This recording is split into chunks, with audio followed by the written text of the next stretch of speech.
दो चीजें हैं, जरा विचार करिएगा। भगवान के मंदिर, शंकर भगवान के मंदिर में लोग जल चढ़ाने के लिए जाते हैं। शिव जी के मंदिर में लोग जल चढ़ाने जाते हैं। आप लोग जाते हैं कि नहीं जाते? जम के तो बोलो, जाते हैं। ठीक है। शिव जी के मंदिर में यदि आप जल चढ़ाने के लिए जाते हो और आपने अगर शिव महापुराण की कथा को सुन रखा है, तो कथा में बारंबार आपको सुनने को मिलता है कि ये शिवलिंग शिव है, ये जलाधारी माँ पार्वती जी का हस्त कमल है, ये सामने से जो जल बहता है, राइट में गणेश है, लेफ्ट में कार्तिकेय हैं, बीच में अशोक सुंदरी है। शिव जी के ऊपर जो बूंद बूंद पानी टपक रहा है वो शिव जी की 5 लड़कियां जया, विषहरा, शामली बारी, दौतली, देव है। ये सारा पूरा की पूरा स्थान शिव जी के सामने से, जहां से जल बहकर जमीन पर आकर नीचे जाता है, वहां पर 33 कोटि देवता विराजमान हैं। शिव जी की पिंडी पे से जल गिरकर जब नीचे की ओर आता है और जो मोटे भाग से जल नीचे आता है, वहां पर सारी 64 योगिनियां हैं, सारी देवियां विराजमान हैं। अब जो समझ गया वो शिव मंदिर में जाकर ना गणेश जी को ढूंढता है, ना कार्तिकेय को ढूंढता है, ना पार्वती को ढूंढता है। ढूंढेगा क्या? जम के बोलो जरा। नहीं। ना वो कार्तिकेय को ढूंढ रहा है, ना वो श्री गणेश जी को ढूंढ रहा है, ना वो पार्वती को ढूंढ रहा है। अब जिसके दिल में ही शिव नहीं बसा है, जो भगवान शंकर को जान ही नहीं पाया, वो मंदिर में जाकर क्या करता है? एक लोटा पानी लेगा, शंकर जी पे भी चढ़ा देगा, उसी पानी में से गणेश जी को भी चढ़ा देगा, उसी पानी में से पार्वती जी को भी चढ़ा देगा, उसी पानी में से कार्तिकेय जी को भी चढ़ा देगा। अरे भैया, अगर शिव महापुराण की कथा सुनी है तो शंकर की कथा में आता है, जहां शिवलिंग है, जहां शंकर विराजमान है, वहां जल पूर्ण समर्पित कर दो, सारे देवताओं में अपने आप पहुंच जाता है। उसको देना नहीं पड़ता, उसको पहुंचाना नहीं पड़ता। और ये गलती बहुत सारे लोग करते हैं। आप लोगों से निवेदन है, शिव जी के मंदिर में अगर जल चढ़ाने जाना है आपको, तो पार्वती मैया को अलग से जल नहीं चढ़ाना, कार्तिकेय जी को अलग से जल नहीं चढ़ाना, गणेश जी को अलग से जल नहीं चढ़ाना। किसी भी मूर्ति पर शिव को जल चढ़ाने जाओ तो अलग से किसी मूर्ति पर जल मत चढ़ाओ, ना पार्वती जी को, ना गणेश जी को, ना कार्तिकेय जी को। अगर जल चढ़ाना है तो केवल देव अधिदेव महादेव पर चढ़ाओ, वो जल सारे देवताओं तक अपने आप पहुंच जाएगा, उसको पहुंचाने की जरूरत नहीं है। चलो और सरल भाषा में समझ लो। तुम्हारे घर में तुलसी का पौधा है? हाथ उठाओ जरा, किस किस के यहाँ? सब लोग रख लो। अब ठीक है, रखो। तुलसी के पौधे में पानी कौन कौन देता है? सब देते हो? ठीक है।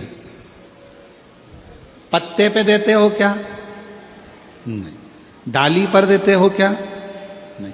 मंजरी पर देते हो क्या? तुलसी में पानी कहाँ दिया जाता है? तुलसी की जड़ में।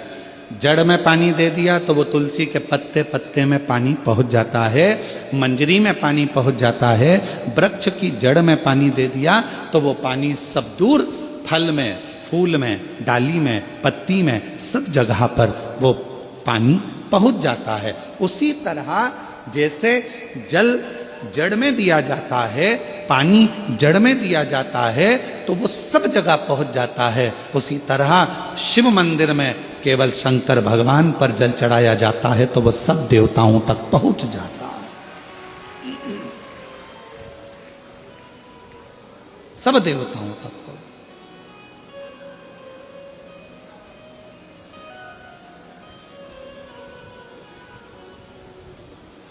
और शंभु शरणे पड़ी, मांगू घड़ी रे घड़ी, दुख काटो दया करी दर्शन आपो शंभु शरण करी मानो घड़ी रे घड़ी दुख काटो दया करी दर्शन आपो शंभु शरण करी मानो घड़ी रे घड़ी दुख काटो दया करी दर्शन आपको अलग से जल देने की जरूरत नहीं, पत्ते पर अलग से पानी डालने की जरूरत नहीं है, डाली में अलग से जल देने की जरूरत नहीं है। केवल जड़ में पानी दीजिए, फूल में, पत्ती में, फल में, सब जगह पर वो पानी पहुंच जाता है। उसी तरह अगर जल देना है तो शंकर जी के मंदिर में कभी भी जाओ, ना पार्वती जी को पानी चढ़ाना, ना गणेश जी को पानी चढ़ाना, ना कार्तिकेय जी को पानी चढ़ाना। अगर लोटा भर के जल चढ़ाना है तो किस पे? महादेव पर चढ़ाना, शिव।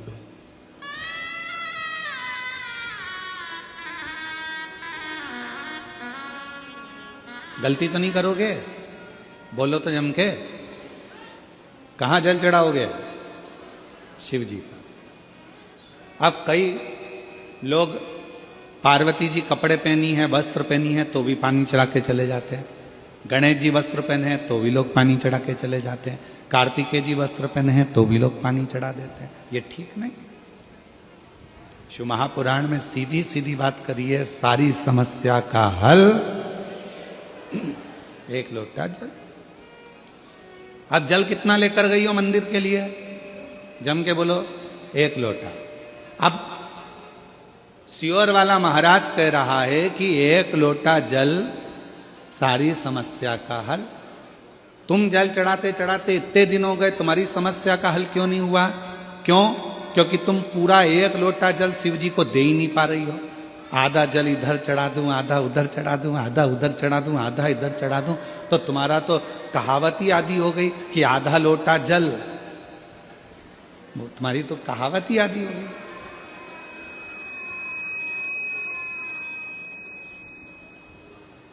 पूरा एक लोटा चढ़ा? अरे बोलो तो जम के। नहीं चढ़ा, नहीं चढ़ा। इधर पार्वती जी को चढ़ा दिया, गणेश जी को चढ़ा दिया, कार्तिकेय को चढ़ा दिया, और फिर शिव जी को जल चढ़ा रही है। या शंकर जी को चढ़ाने के बाद थोड़ा सा बचा कर इधर भी चढ़ा दूं, उधर भी चढ़ा दूं, उधर भी चढ़ा दूं, मन में रख लिया बचा कर। पशुपति व्रत की महत्वता में स्वयं शिव महापुराण में पाशुपत्य अस्त्र, पाशुपत व्रत और पाशुपत योग, तीन चीजों में पशुपति व्रत की महत्वता में यहां तक कहा है कि तुम पशुपति व्रत के लिए अगर कोई मीठा बना रही हो, प्रसाद बना रही हो, तो वो प्रसाद जितना बनाया है वो पूरा की पूरा लेकर मंदिर जाना पड़ता है। बोलो सही है कि गलत है?